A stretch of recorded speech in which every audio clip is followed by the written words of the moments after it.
Parents hurt, parents cry, parents live in pain, parents have unresolved issues, and I just wish they knew they didn't have to be perfect all the time, and it's okay not to be okay and to seek help.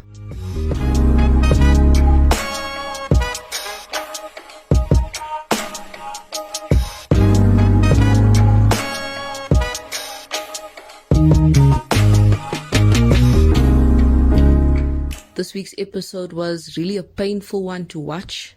It was extremely painful because here you've got a family, a single mother with 2 daughters, young daughters. Both have kids, and you can tell that they're struggling, just their living condition, and so many things make sense. And I know oftentimes we see these girls on teenage pregnancy, and I know I, for one, I get so mad at them, and I'm just like, you're parading this belly, you should be in school. How dare you go to school with this huge stomach, and why are you busy with boys? You know, just that natural initial instinct when you see a young girl pregnant. But now when you've got a different perspective that, you know, this behavior, it comes from somewhere.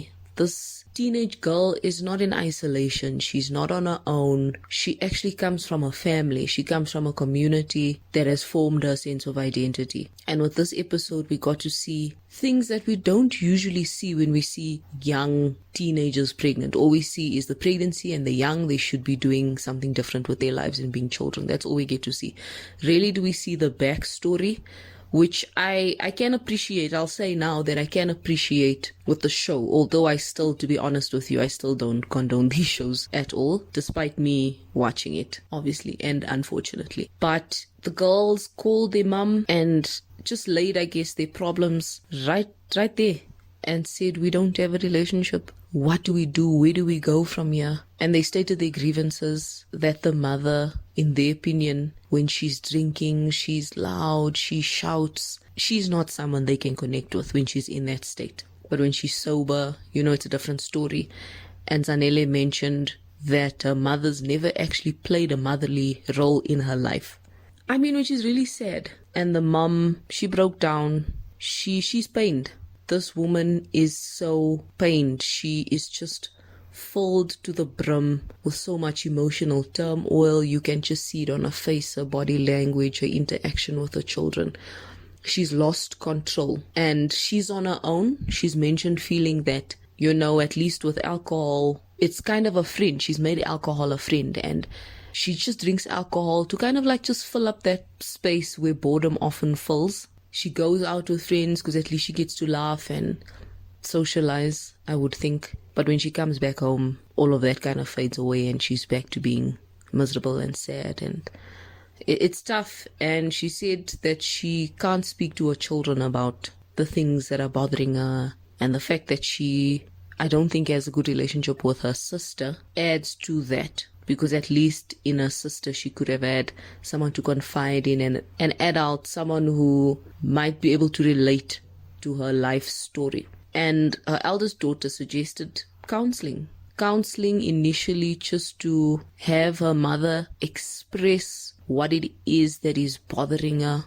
That way the relationship can maybe start to form a relationship with her daughters. And I was proud of her that she was really open to that. But she stated that she's definitely not an alcoholic, and that's not something, you know, she would ever like admit. And she definitely won't go to rehab for that because she's not an alcoholic. And I mean, I guess that can only be, we can't determine that. We don't really have enough information. We haven't been with this family along the journey. We're just chiming in one season in when so much has happened already. But I really I'm rooting for this family, and it makes so much sense why, you know, young girls can even have kids at a young age, whereas they should be pursuing their studies and focusing on other things and being children. And her youngest daughter, Zanele, who's one of the stars in the show, said she's tired of her family being a laughing stock. People gossip about her family and she's really tired of it. And I mean, I can see that happening. I can definitely see that happening with her being now on the show. She's just gaining more attention. Her family's gaining more attention. Quite tough, quite tough. And I'm really hoping that this show can offer her some counseling services, because not even just her, I mean, actually everybody on the show, to be quite honest with you, because people are not, like I said, in isolation. People form part of families. People come from somewhere, and you need to understand that dynamic in the family before you can just, solve one person's problem, because they are one piece of a puzzle. So yeah, I'm wishing them all the best, man. This family's pained. And Zanele also mentioned a point about the mom bringing boyfriends home and sleeping over, although the mom disputed that her boyfriends would come and whatever, sleep over when her children are there. She said she has her own space, they have their own rooms. But that was clearly a concern. The fact that Zanele actually brought that up told me she was bothered by that, and she might feel it's inappropriate, she might feel uncomfortable with these men. But I think it's also displaying a lot of instability to your girls. Not saying parents can't date, don't get me wrong, but I mean, if it's the how also, it's the how you date, it's whether you're exposing your children to every single person you're dating. I mean, that can really cause some instability in your children, and that can influence how they date in future, and might have already in their case. They might not be able to recognize stability in a man and what a stable relationship should look like. But again, parents aren't perfect. There's no manual for this, and maybe the show is a saving grace for them. I'm grateful for them if it means they get to, at the very least, identify problems within their family, but then also get offered help. They're not just used for entertainment, but they also get offered help.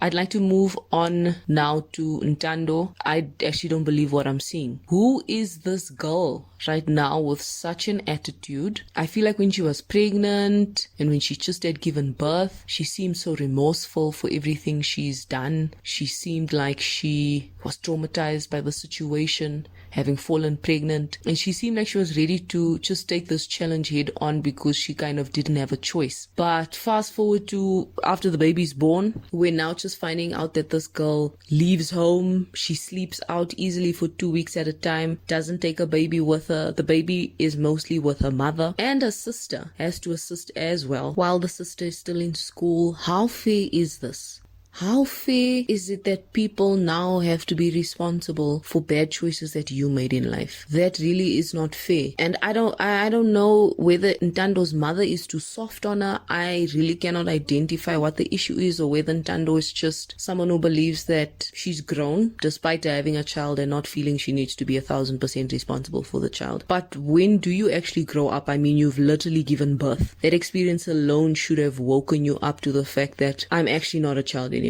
This is some grown woman-ish. I've given birth to an entire person, and now it's time for reality. But this girl is out here sleeping out at her boyfriend's places, cheeking her mother. Her mother has to look for her and take her baby to where she's sleeping over at her boyfriend's place, and she has the nerve to kind of, be cheeky and tell her mom where to get off and tell the mom that she's embarrassing her. I'm like, you should be embarrassed. You should be embarrassed. And she's got the nerve to still ask her mom, like, there's no Pampers, there's no milk. Basically, what is she to do? I'm just thinking, you are not serious about life. How are you out here in these streets thinking you're still a teenager? Unfortunately, you've got to say goodbye to that phase of your life. You've given that up. But I do feel that Ntando's mother should put her foot down a bit more. She's just a bit too soft for me. And Ntando doesn't really respect her mum. She doesn't see her mum as authority and someone to listen to and respect and take advice, which is just a recipe for disaster. Exhibit A, this entire TV show. Her mum is pained, absolutely pained, and her mum just feels that she shouldn't be, as a mum, living this life. People within her age group, women within her age group, are at a different level. There's more independence. They've been able to provide and do X, Y, and Z, even like driving their own cars, which Ntando's mom, wishes she could do as well. And she thought that maybe there's a possibility that her kids would go on to finish school, become successful, and provide those things for her, in a sense, give her a better life, since it seems that her time might be past. It really is a sad case. She mentioned, how terrible it is to live in a shack. Again, just these living conditions that are just conducive, I think, for children to go out and do things they shouldn't be doing and focusing on things they shouldn't be focusing on. So I really don't know. Ntando, it seems that nothing and no one can get through to her for now. Is she gonna come back with baby number 2? Because her mom has said that, in fact, I'm taking you to the clinic so that you can get some contraception, whether it's the injection. And Ntando says no ways.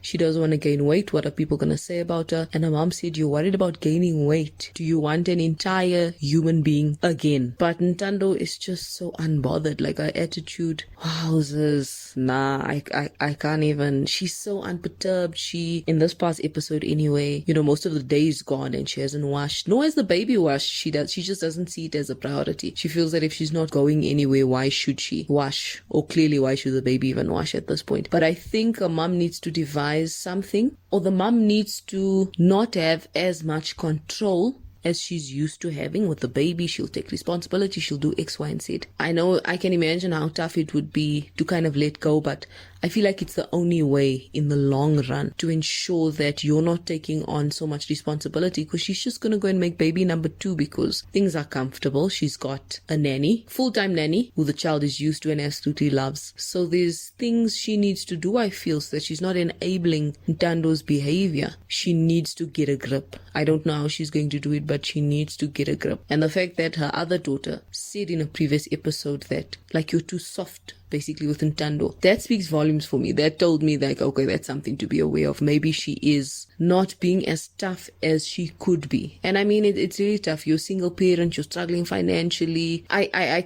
can totally understand. I can understand where that comes from. But unfortunately, you need to kind of grab the bull by the horns to really take control of the situation, which means not enabling, which means not making it comfortable for her to just go out and live her life like a normal teenager, because she's not normal, or she's not a normal teenager any longer.